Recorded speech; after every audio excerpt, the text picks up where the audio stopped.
Thank you for joining us. This is Paul Wilson. And Chris Hemke. And you're listening to Diesel Performance Podcast. Paul. Chris. It is insane at the shop right now. Yeah, it has been so busy. What did you do? I'm not on the shop, but yeah, our boys, the company. Some of that, your fault, my fault, who's ever fault. That's not a bad thing. But for our listeners, it might be beneficial. Yeah, absolutely. So 15% off sale is going on. We announced it last week. End of summer sale. I love that you. I like that. I love that you're embracing the name of the sale. I like that. Guys, I name all of the sales at Duramax Tuner. And they're all shit. This is the first one that actually clicks. I hate you. What does the end of summer sale offer? It's 15% off, switch on the fly for EFI Live and Easy Link tuning. So that covers 01 to 16 Duramaxes. That covers 2.8 liters that do switch on the fly, so up to 18. That covers Cummins 06 to 18, 21, whatever is doing switch on the fly. Power Stroke, all the tunes that we do for Power Stroke that are switchable. So there is just a ton of tuning on sale right now. Yeah. And the shop guys are busy. Well, that's where I was going to say is our boys Jeremy and Jaden, who you guys have heard on the show, they are swamped right now. Yeah, it turns out when we started advertising a tuning sale, people also brought in a ton of repairs. So we have some really good shop jobs coming up that we're going to talk about. We have a couple of too. unique ones. I think there's a couple of unique topics, trucks that came to us secondhand for diagnosis in one way or another that, not to get into a debate, but were misdiagnosed. And we were able to save the customer a buttload of money with the misdiagnostics that the other shops Let did. me take a blind swing at who misdiagnosed it, and I'm going to say dealership tech. Dealership tech is one of them, yeah. I've met dealership techs that are phenomenal diesel mechanics. Yeah. And I've also met dealership techs that I wouldn't trust to do an oil change. You know what, Paul? I think it really comes down to experience and retaining what you learned from that experience, unfortunately, right? You can learn all of the textbook stuff and then get put out into the field. You might not necessarily be the best. Sure. There's guys that have no textbook experience and it's all knowledge and they're pretty damn good techs. Yeah. So it's interesting. There's more segments to come with that stuff, but just a ton of good content have been coming into the shop that we can use to our advantage to educate our listeners. I love it. I'm so excited for it. The sale's rocking. The shop is busy. We also have some killer interviews coming up over the next few weeks. Today specifically, I'm super excited. Super pumped. This event has grown year over year. Sara Chapman took some time out of her busy schedule to get on the line with us and talk about the All Truck Challenge, or the more better known as King of the Streets. That's right. So it's an event that's been growing some legs over the last few years. It's an end of summer, fall style-ish event. So it was really cool. I'm excited to get her on and kind of talk about the evolution of the event and what the future of the event looks like. King of the Streets, I'll be honest, it's when I first heard about it, I was like, okay, I guess we're all doing this now, where we all have multi-competition events, right? And I was like, all right, like if you're the third one on the bandwagon, it's probably not going to be as cool. And then we actually talked to Sarah, and I was like, oh my God, how are we not intricately involved in covering this? There's so much going on. It's interesting because, as the fall of some competitions have taken place, right, there's been some changes in the industry and some of the events we've missed out on the last couple of years. Yep. There's opportunity for new, fresh events to come in. And I think it's really interesting. The All Truck Challenge, King of the Street Challenge has a different plot twist when it comes to what those trucks need to go through. And I like the message, the physical message that event sends out, and the type of people that they're trying to attract and bring in to compete. Absolutely. Well, hey, guys, without any further ado, let's kick it over to talking to Miss Sara Chapman about King of the Streets and the All Truck Challenge. Sara Chapman, how the hell are you? Good. How are you guys? We're doing good. Doing good, man. Yeah.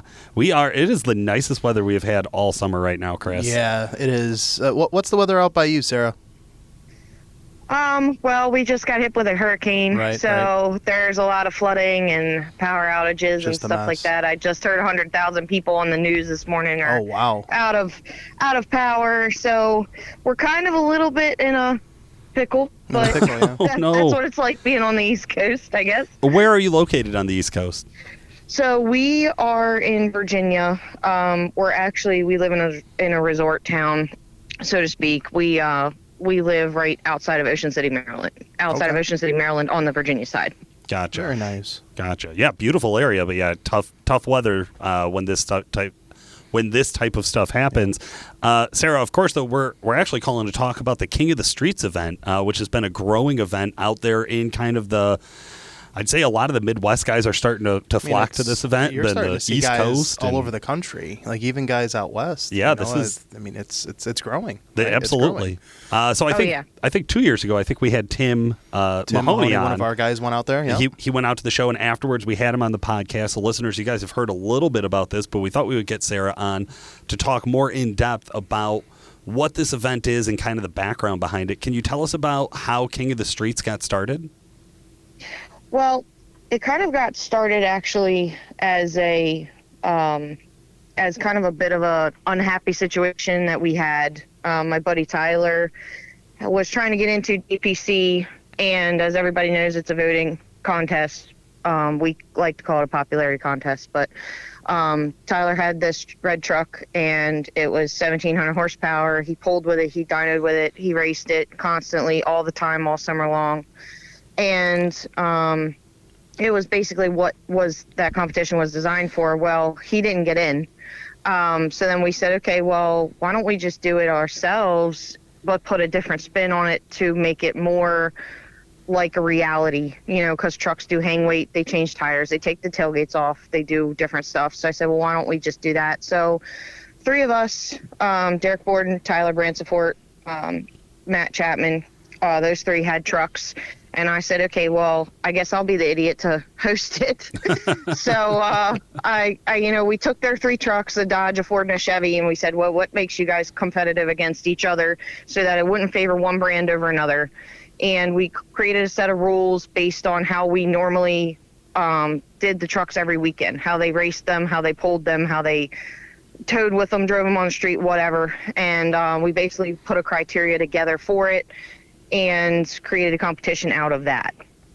That's awesome. Okay, I like to hear that. Now, the first event, what did it end up being? Just those 3 trucks? When did it happen?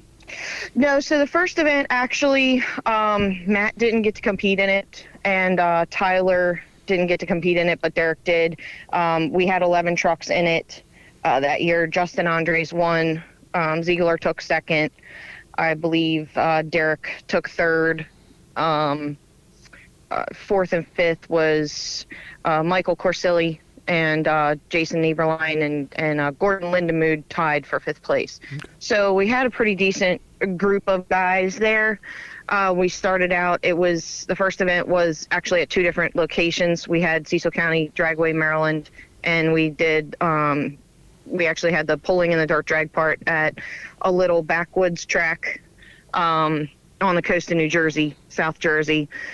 And there wasn't a lot of people there. We probably had, I would say, it was mostly all crew and trucks. Didn't have a lot of spectators and stuff. We kind of wanted to see how it went. We didn't do a lot of advertising for it other than whatever we did on social. We didn't do any radio ads, no nothing.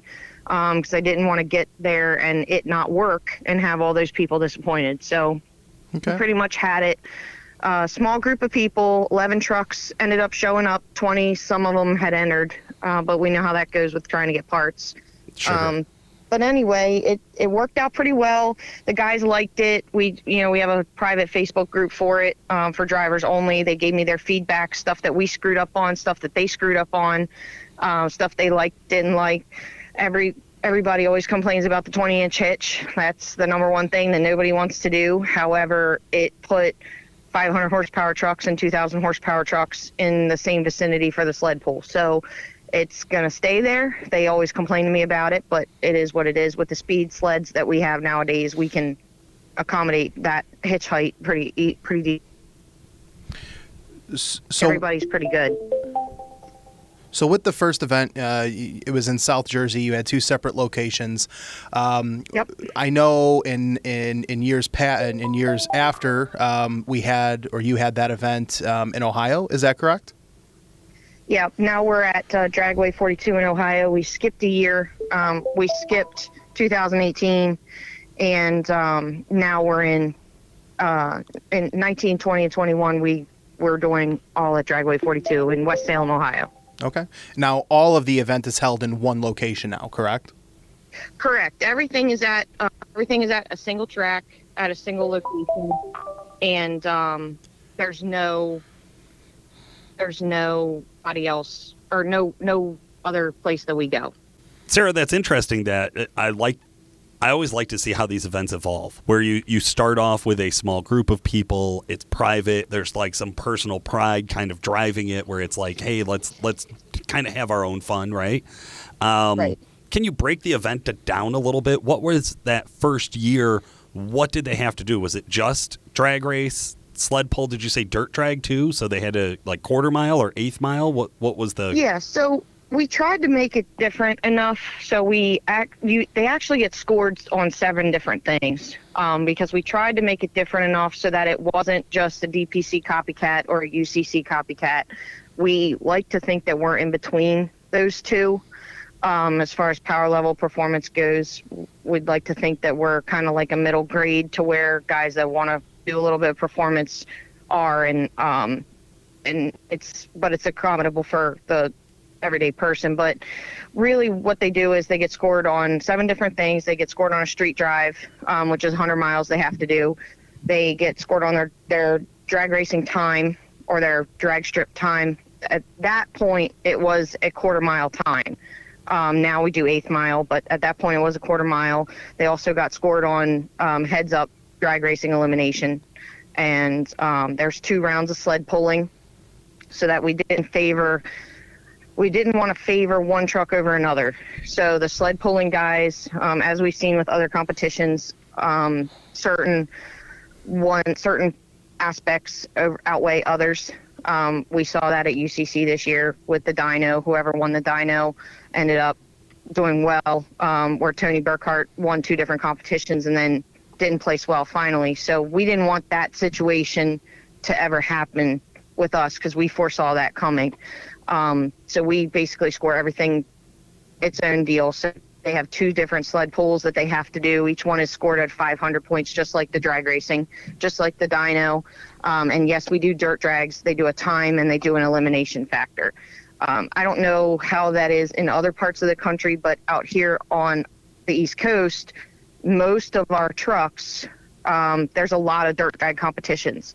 So most of our trucks do that as well. They'll drive in and they'll just make some 250-foot passes on the dirt, and it's actually like a thing out here. So that's why we added that in.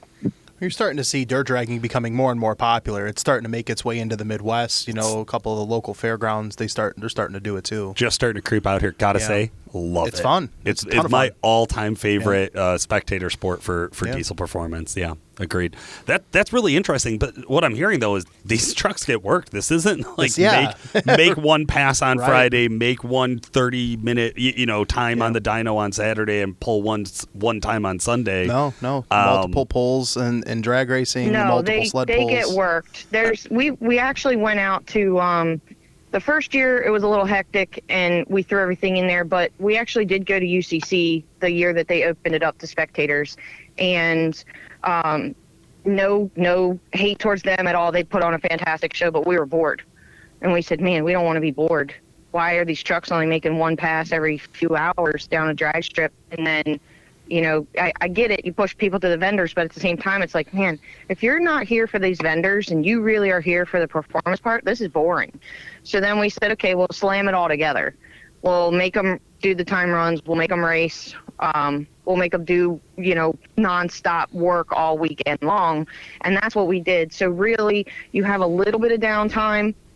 People can get pushed to the vendors and that sort of thing, but it's not like you are waiting around for hours for another truck to make a pass down a track or something like that. That's not going to happen. They really have to work those trucks and earn it to get to where they're going.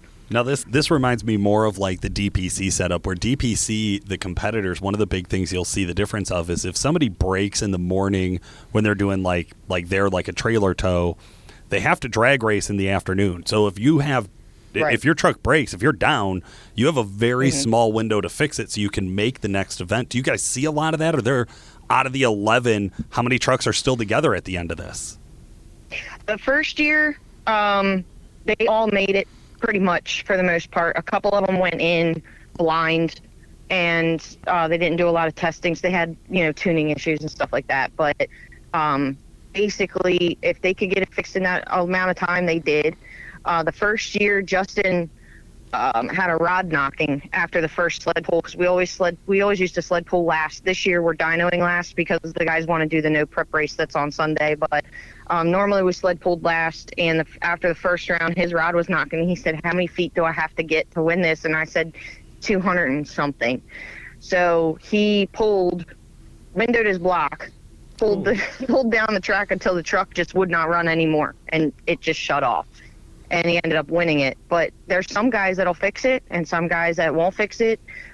Last year, Josh McCormick had a problem, and Chris Patterson for Texas, they drove all the way there and one pass down drag strip, and then they had issues. So it's tough. A lot of the guys do have problems, but at the same time, that's kind of what we're looking for, is trucks that they can do everything. Because if you were at an actual event, throughout the season, and you wanted to take your truck that you drove every day to an event and you blew it up, you're stuck there. You got to call somebody to tow you, whatever. So you really need to have dependable equipment. It's not about making the fastest pass of your life or the biggest dyno number of your life or whatever. It's about go there, compete, be competitive, but also be able to drive home at the end of the night.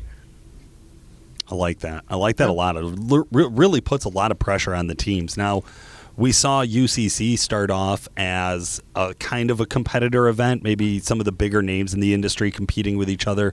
DPC has always been about end users, like the average Joe coming out to compete. They really moved away from allowing shops. UCC has kind of evolved into big budgets, big shops. Yeah, we do have some privateers. We love to see them, but for the most part, the guys winning own a shop. Right. How is it? What's the atmosphere like? What are the competition like at King of the Streets? Well, except for the year that Levon won, they actually came out to our first year and blew a line on the street drive. Didn't complete the street drive, so they ended up, I believe, second to last or something that year, 10th or 9th or something like that. They came back the next time we had it and ended up winning it in Jersey's truck. But other than that, other than having Levon, and Larson did it the first year, Levon did it the second year, but other than having that shop compete, really everybody else is what I would call like a blue collar shop. Okay. They do, they own their own businesses. It's just them and their wife, or them and a buddy or something like that. It's not a industry-wide shop like Fire Punk is. It's a huge name. Everybody knows them. They deal with thousands of customers. But everybody else has been, smaller. Justin Andres is a farmer. Sure. He won one year. Ziegler won UCC, but then never came in. Every time he came in, he never really got past that second place spot that he had. He's a bigger shop, I feel, in Ohio. But Bubby Payne, he won last year. He's a wrecker truck operator, tow wrecker truck operator. So I think you have some shops in there like Ziegler shop, and you have some guys that they do something completely outside of the industry that come in and do well. So it really just depends on the year, but we've really kind of kept it to where the blue collar guys are, that we wanted those guys that they do this on the weekend. It's not really their day job and that sort of thing. Like, Mario's been in it every year. He's a plumber. We've got guys like that. That's kind of what we're trying to appeal to. Did you say Mario the plumber has been in it every year?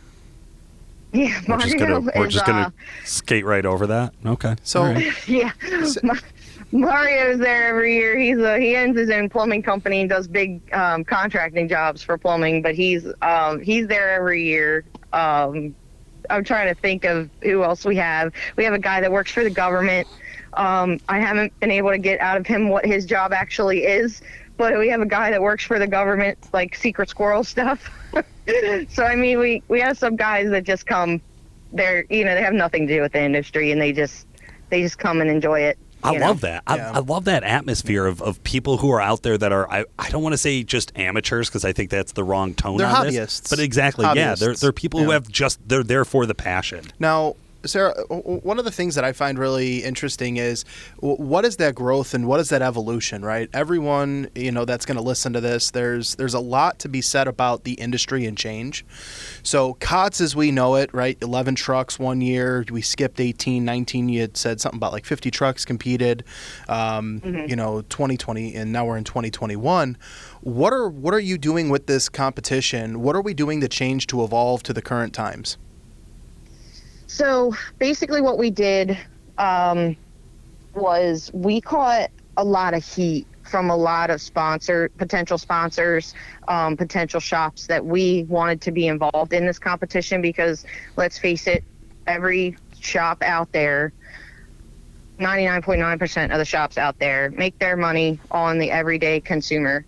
So we wanted to know why, when that's our clientele and that's our fan base and those are the people that are showing up every day, why these shops wouldn't be involved in the competition. They wouldn't sponsor, they wouldn't vend, they didn't want to be a part of it. And I started asking them, I said, well, what's the deal here? And they said because of the street name and the emissions nonsense that's going around, they didn't want to be associated. They didn't want to, draw attention, whatever. So we switched it up this year. We made King of the Street Challenge itself with that name is now fully emissions compliant. And we have a handful of guys doing it. There's not a lot, but there's a handful of guys that have signed up for that. And I think that part will grow, especially once people learn that this is where our industry is going now. So they need to put the R&D into it, and they need to, get over the fact that these trucks are going to be what's on the road unless something drastically changes. But this is where we're at. So we made that fully emissions compliant. We took the OG guys that were doing King of the Street for the past 4 years. We took them and we just renamed the competition to ATC, or it's the All Truck Challenge. So those guys are coming back just under a different name. The KOS is now fully emissions compliant, and all this is happening in the same weekend. So we threw a bunch of other competitions in as well for the weekend in order to draw more attention to King of the Street and trying to show them like the emissions trucks are now a thing, watch them on the track, this and that. It's hard to get people to come out just to see that, because I think they're used to the big power and the big explosions and the big smoke and all that other stuff. But we threw a lot more stuff in it. In 2017, we just did King of the Street. That was it. We did a pro street race at the drag strip. Other than that, we just did those. That was the whole competition. Last year, we added sled pull cash days, where it's $125,000 for that competition and winning money that we give up for that. And this year, we added a no prep race for the drag strip. So we added a lot more things to do for that weekend. Oh, we also have the Make-A-Wish semi show. Will be on Saturday for the big rigs. Cool. All the money goes to Make-A-Wish from that day. So we added a lot more stuff in there, so people had a lot more things to see and do. Last year, we were told by a lot of spectators that they didn't have enough time to see everything, which I think that's the main thing when you have a show is, you want it to be, not everybody got a chance to see everything, because then you have enough stuff there for everybody to do, because people will always go quicker and slower than others. So when they're looking at stuff. So I think that we're kind of where we are now. We're at our max this year. We'll have both of those, ATC and KOS. We'll have sled pull cash days Friday and Saturday night. We have a big rig pull on Sunday. That usually is like 20 or 30 big rigs show up for that between 3 classes. And then we'll also have the no prep race. It's street trucks and then a run what you brung. And I think there's $30,000 or something like that right now on the line for those guys. So it's a lot of big money thrown around, and it's a lot of good competition, but we're trying to keep it to where we're one off of what everybody else is. We're trying to do stuff that you don't see every single day. So that's why we do cash days. We don't hire a club to come in or an association to come in and do it. We host the pool ourselves, and then the racing, we don't hire anybody to come in and do the racing. We do that ourselves. So we're trying to have it as like an end of the year big bash where it's not favoring any certain classes or any certain people. It's just, this is what it is, and everybody come run and have a good time. Oh, we also have dinosaur camp this year. I forgot about that. All the old trucks are coming. All the old guys, the older trucks that are just the IDIs and the 6.5s and all those guys, they're throwing down for the weekend. They have their own corner of the drag strip. We call it dinosaur camp. I almost forgot about that. And this is so a 2-week-long event you're talking about. This is a month-long event. Like a world fair. Camp out. Yeah. We actually let them come in. They can come in 2 days before, and then they can stay a day after. So most of them do come in early because Thursday night we have a party at Buckingham Performance. We do beer and pizza and wings and stuff like that. Get some interviews. Usually they're still working on some trucks there, and it's just, we kind of have a pre-party type of thing. So it's a good time. Everybody has a good time. That's awesome. I love. You can tell when somebody from Diesel Performance is planning an event, and literally the motto is like, well, if it's not too much, it's literally not enough. Right. I dig that. That is intense. That is so much stuff going on.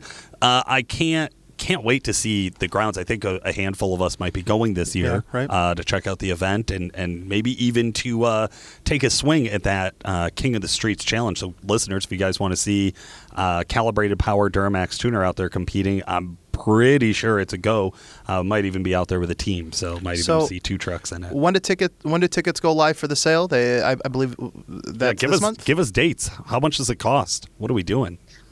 All right, so depending on what they want to do. So King of the Street itself, like the actual KOS challenge, it's a $500 buy-in.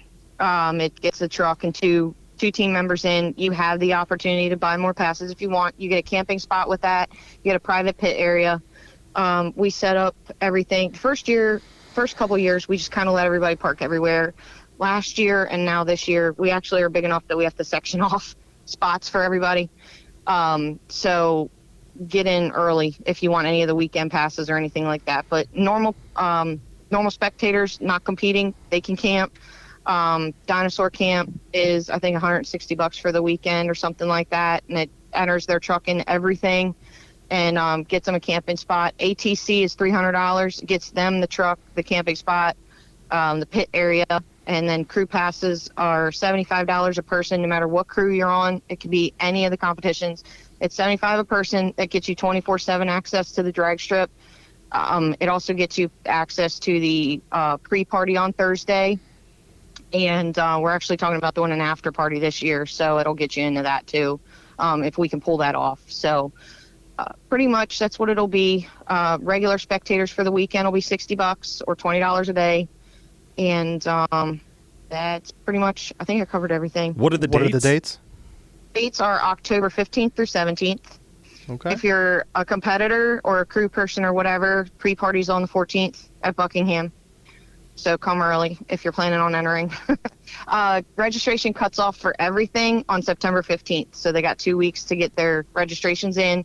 They go to smokeandspeed.com. The and is spelled out, smokeandspeed.com. They can register for everything right online. Eventbrite sends them a scan pass ticket right away. If they have any trouble getting signed up for any of that, my number is plastered everywhere. My email is plastered everywhere. So feel free to call me or whatever, and I'll get you hooked up. Guys, I am so excited. I'm pumped. Listeners, jump on right now. Get yourself a weekend pass. If you got a truck, you're going to compete, get it registered. I can guarantee out of all of the events we covered, this one sounds like it is going to be out of control. You are going to want to be there. I mean, I've talked to competitors in the past. Tim, the guy that works here, did it a couple years ago. I know Gordon Lindemood too, and a couple others. They've had nothing but great things to say. So it's exciting. Sarah, we appreciate you taking the time and going through everything and the growth of the event. And I really think it's going to be a banger. It's going to be a lot of fun. Absolutely. Also, listeners, hey, you're listening to this podcast. Smoke and Speed has a podcast too, Sarah. That's my understanding. So they have some updates from time to time that you can jump on and check out. Check out the YouTube channel. Follow on the social medias. That way you can get all of the newest information. Social medias. Yeah, you like that? Man, you got to get on the line to check out the old. social medias. God, we have a TV. We have a TV channel too. We did a deal with Speed Sport a couple of years ago, beginning of last year when the pandemic hit. We did a deal with Speed Sport for live TV. So you can view that on Fire Stick or whatever too. That's also on the website. But we'll have KOS and ATC will be live this year. It was live last year. It'll be live again this year. So if anybody can't make it or whatever doesn't want to make it, then we'll have live passes up for that too. Usually we put those out a week or two before the event. Very cool. That's awesome. All right, guys, stick around. We got more Diesel Performance Podcast coming at you right after a word from our sponsors. The XDP Extra Cool High Performance Coolant Additive enhances the performance of the cooling system in your vehicle. This coolant additive has been specially formulated to maximize the thermal transfer properties of your engine coolant to lower your temperatures. Not only does the Extra Cool additive reduce engine coolant temps, the premium additives in this formula prevent buildup and corrosion to extend the life of your cooling system and cooling system components. XDP Extra Cool Coolant Additive is safe for use in all cooling systems and is compatible with all types of coolant. To find out more about the XDP Extra Cool High Performance Coolant Additive, check out xdp.com or find a local dealer near you. What is Worley Custom Fab's thermostat bypass valve, and why is it an important upgrade for your 2017 to 2019 L5P Duramax? 2017 to 2019 L5P Duramax trucks feature a unique thermostat assembly for the Allison transmission, which allows fluid to bypass the auxiliary cooler and use engine heat in the radiator coolant to reach ideal operating temps more quickly in cold weather. When the desired temperature is reached, the thermostat is supposed to open and allow fluid to flow forward into the auxiliary cooler, which helps maintain transmission fluid temperatures at a safe level. Now the issue. This thermostat is prone to get stuck closed, so when the fluid gets hot and reaches the point that it needs to be cooled via the auxiliary cooler, the fluid is instead bypassed by the closed thermostat and returned to the transmission uncooled. Hotter fluid breaks down quicker, which leads to poor fluid performance and potentially premature damage and shortened transmission life. If you tow with your truck or live in a warm climate, this bypass plug is a must. Whether your truck is a daily driver, work truck, tow rig, or competition race truck, this is an issue that plagues all 17 to 19 L5Ps. When running one of WC Fab's shop trucks at the drag strip, they noticed temperatures reaching the unsafe zone. After some investigation, they found the auxiliary cooler up front was cool to the touch. The hot fluid was not making its way to the cooler. Upon further research, they found that even factory stock trucks were experiencing the same issue. With this discovery, the thermostat bypass plug was born. The CAD-designed, CNC-machined, anodized billet aluminum bypass plug requires a simple 15-minute installation. WC Fab has been building high-performance transmissions for the L5P platform for many years now and immediately started including this made-in-the-USA piece with every transmission that they build. Tested in-house on both their shop trucks and customer trucks, the transmission cooler thermostat bypass plug for 2017 to 2019 L5P Duramax trucks can drop the fluid temperature from 15 to 50 degrees Fahrenheit by reducing fluid flow restriction to the trans cooler. The Exergy Performance Fuel System Saver works.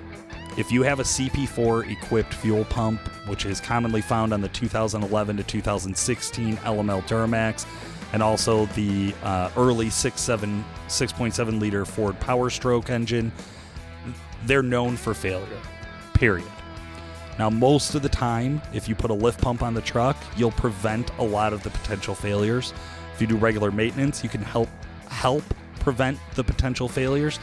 But at the end of the day, there's still a risk that no matter what you do, that CP4 could fail. And when they fail, they have a track record for sending all of the metal shavings downstream. So you end up needing a whole new fuel system, new lines, new injectors, new tubes, new everything.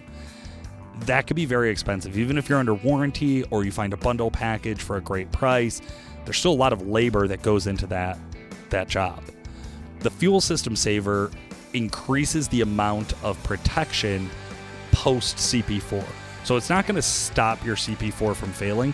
What it's going to do is that, God forbid, the CP4 gives up and it starts to send metal debris through the truck.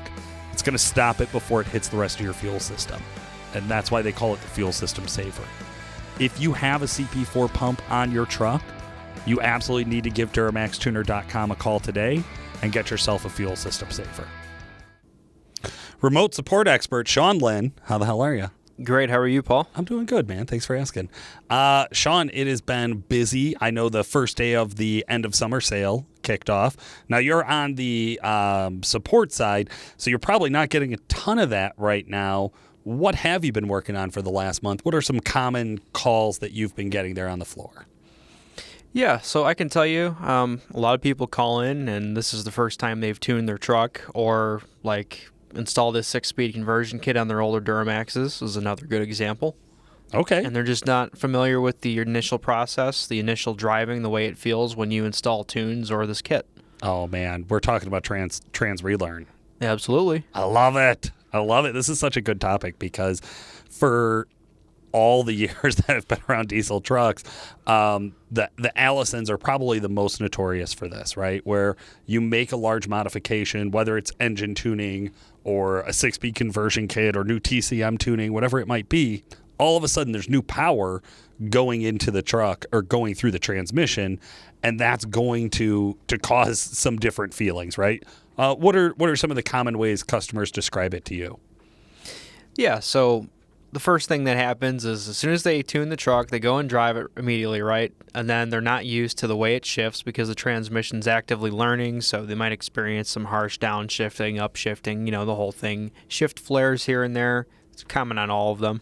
That's right. Yeah, hard shifting. So it'll actually feel like it pounds or like it kind of like, I don't want to say double taps, but it clunks in, I would say, is like a way I would describe it when a trans is first going through that learning process. It feels rough, man. It can really scare the shit out of you if you are already nervous about adding 100, 150 horsepower with tune only, and then all of a sudden you drive it and the first thing you notice is, it's got power, but it shifts crazy. What do they do?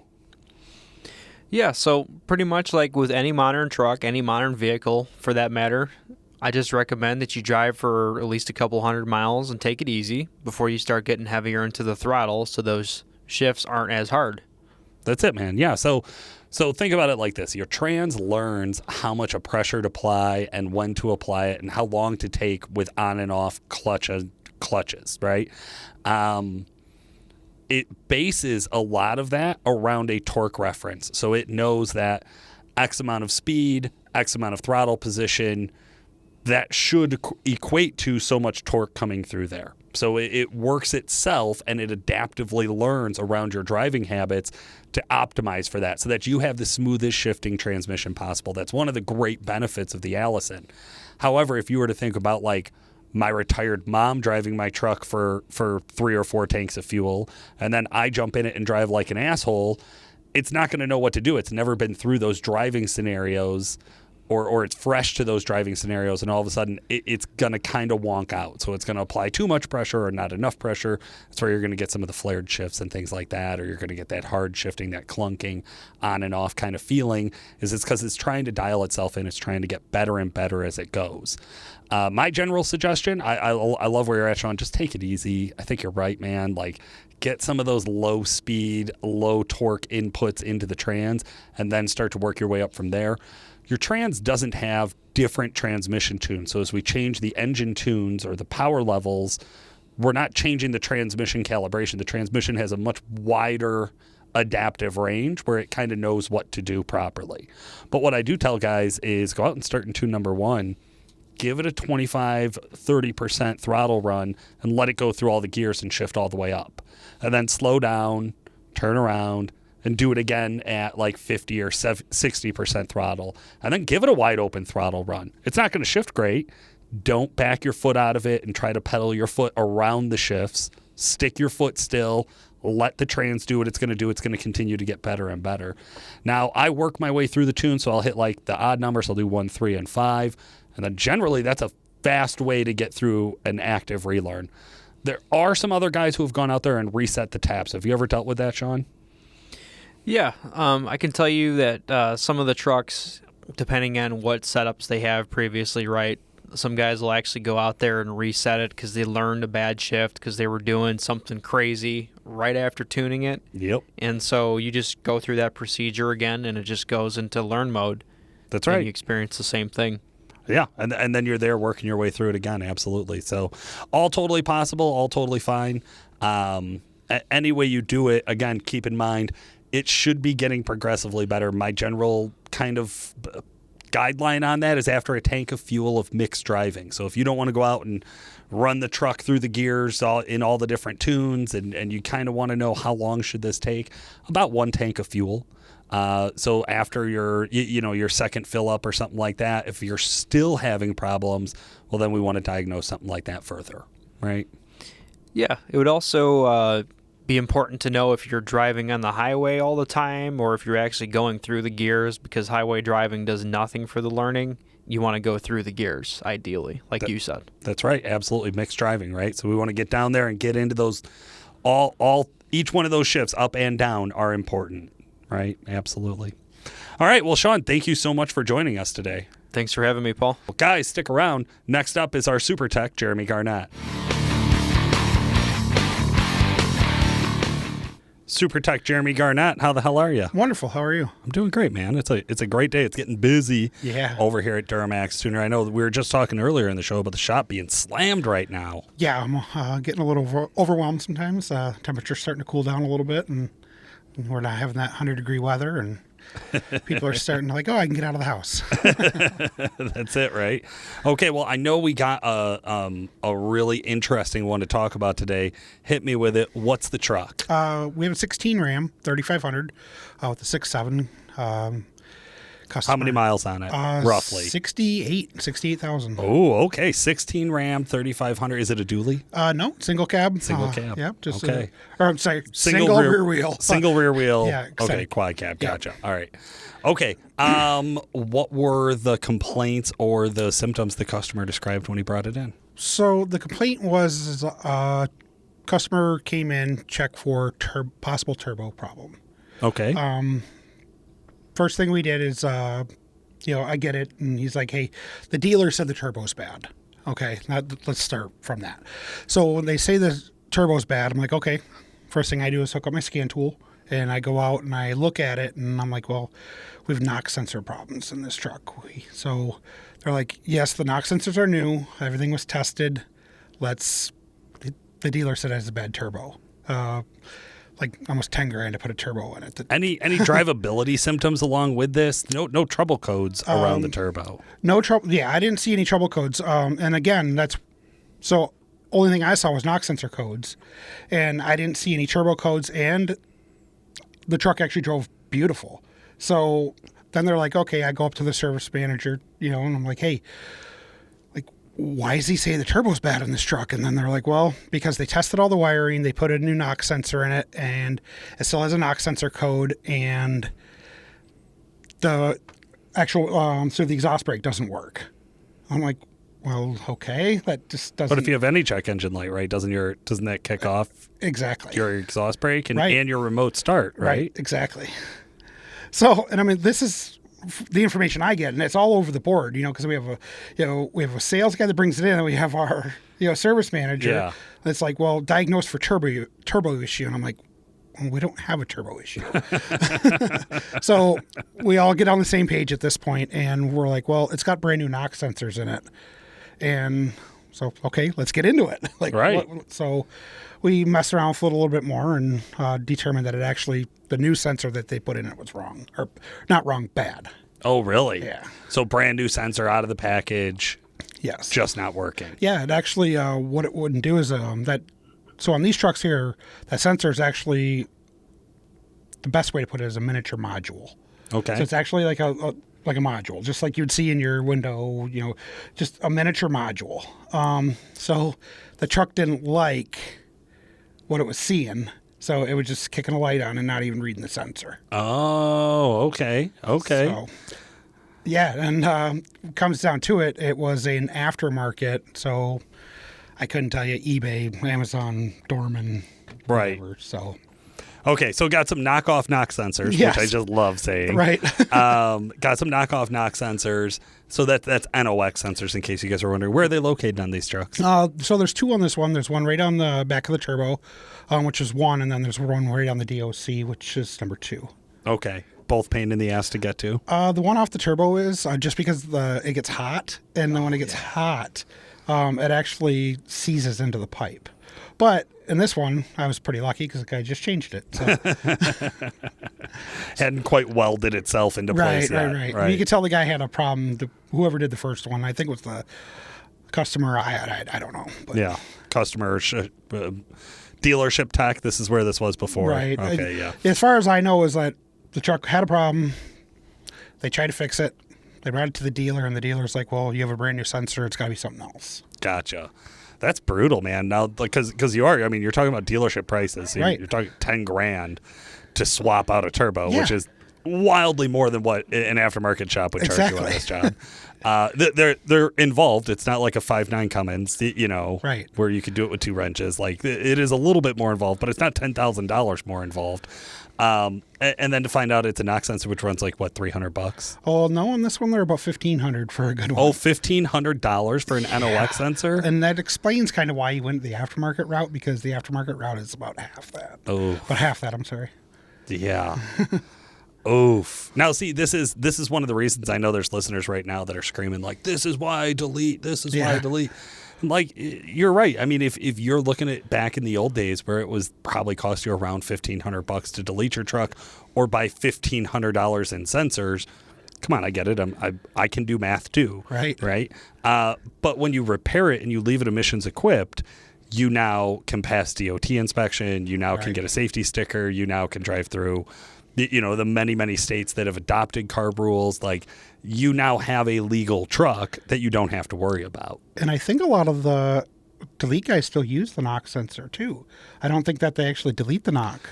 Well, they delete that code from working because that's testing for NOx. So you could have a bad sensor or not have a bad sensor. It depends on what level of delete you go to, whether or not that sensor is still in the truck. But regardless if it works or not, it's not going to stop you from running or stop your remote start from working, shit like that. That'll all still work fine.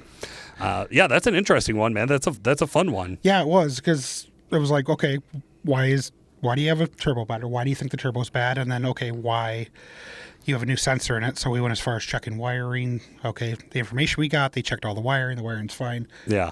Like, let's put a new sensor in it. The sensor's obviously not working. So, that's what I came down to. And yeah, I mean, it wouldn't even clear the code. So, when the code was on, through a knock sensor code, it wouldn't even clear the code. So something's up. I mean, but then the other thing is, it took us almost 7 days to get the sensor. Oof. So, yeah, our local guy couldn't even get it from us. Local dealer couldn't even get it for almost 7 days. Yeah. So. That's hard, man. That's a hard situation to be in, too, right? Because your truck's down. Right. You're like, everybody, you don't buy a truck because you want to watch it sit. Right. Like, your truck's down. You need a lot of these guys depend on them. Yeah, absolutely. What's your pro tip for our listeners? Just sometimes, just the easy stuff, like, again, in this situation, like, you put the part in and it's automatically throwing a code. I mean, sometimes just using the right part or a good part is just worth it in the long run. Not all parts are equal. Right. I dig that. Awesome. Well, Jeremy, thank you so much for joining us. No problem. Have a good day. Guys, Chris is going to join us back here for the end of the show. Thank you so much for listening. Chris, are you going this year? Today. Are you going to that event this year? I think it's going to be really hard for me to not. Yeah, I think we're going to go. I think we're going to go. Yeah. I think it's getting real to the point to where, like, how do we not cover it? How do you not cover it, spectate it, and enjoy it? That's right. Maybe we could dirt drag too. Maybe you could be the driver of the truck. I like that you say we. I like that. That's nice of you. Always try to bring you in on stuff. I have a lot of fun being able to jump in a company truck and run it down the track when absolutely nobody's looking and there's no repercussions I say enough crazy shit on my own without having to go out and prove how bad I am at something. No, for That's sure. kind of the world I live in. Yeah. So, hey guys, thank you so much for sticking around with us. It really was a fun show today. Big shout out to our super tech Jeremy Garnett and our remote support expert Sean Lynn. I thought they brought some really cool information to the podcast today. And of course, course, Sara Chapman, All Truck Challenge, King of the Streets. Guys, jump out there. Go get your three-day pass for $60. Are you kidding me? That's wild. Any family can go. We are so excited to see all of you guys out there. We are going to push really hard and try to be there on scene so that we can cover this in more detail. For today, this has been Paul Wilson. And Chris Emke. Thanks for listening. That's kind of what we're trying to appeal to. Did you say Mario the plumber has been in it every year?